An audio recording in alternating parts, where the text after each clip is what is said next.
Hello guys, isa na naman mino for today's video ay yung ginataang tulingan with kamyas. Ayan.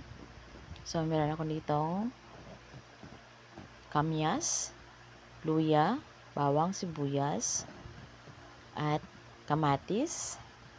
Ayan guys. So, nilagay ko na ang ating mga sangkap. Yung mayroon tayong bawang, sibuyas, kamyas, at yung ating isda. Ilalagay natin sa ibabaw. Ayan, 4 na piraso o 5 pirasong isda ang ating niluto. At yung natitirang mga sangkap, ilalagay din natin sa ibabaw ng isda. Ayan guys, ganyan lang ang pagluto ng ating ginataang tulingan sa kamyas.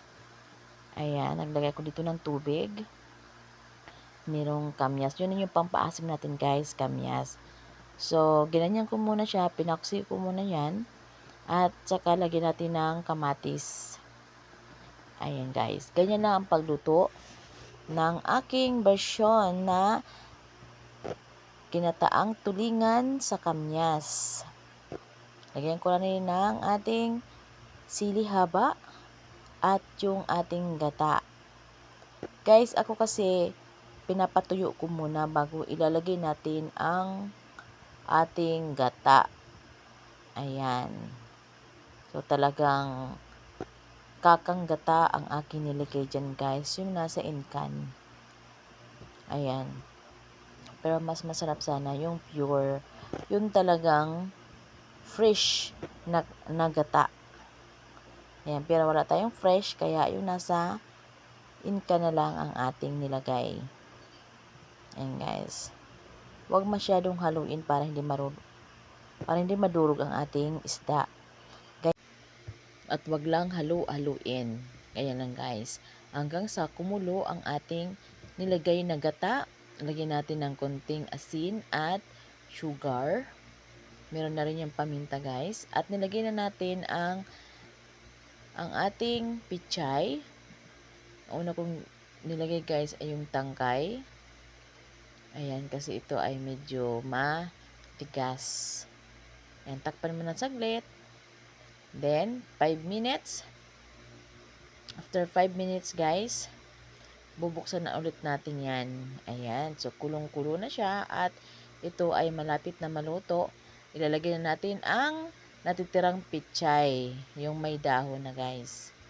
Ayan. So, ito kasi medyo malambot ng tangkay kaya pinanghuli ko na to. Ayan. Ganyan lang ang pagluto ng ating ginataang tulingan sa kamyas. Yan, pinaksiw ko muna yan guys bago natin ginataan para mas masarap ang ating ginataan. Ayan, halo-halo lang ng konti. Huwag masyadong halong-halo guys. Ayan, ganyan lang. Kunting halo-halo lang ang ating gagawin dito para hindi madurog ang ating mga isda. Ayan, hintay lang natin maluto ang gata. Ayan, lagyan natin sa ibabaw ng gata.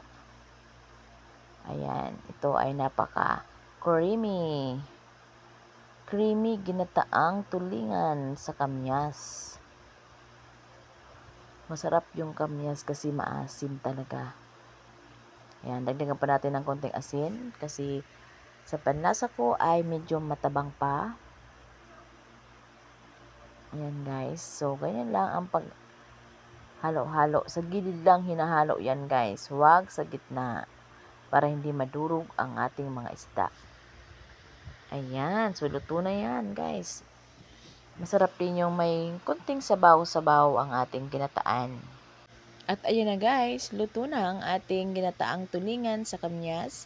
Ayan. Thank you for watching guys. Bye!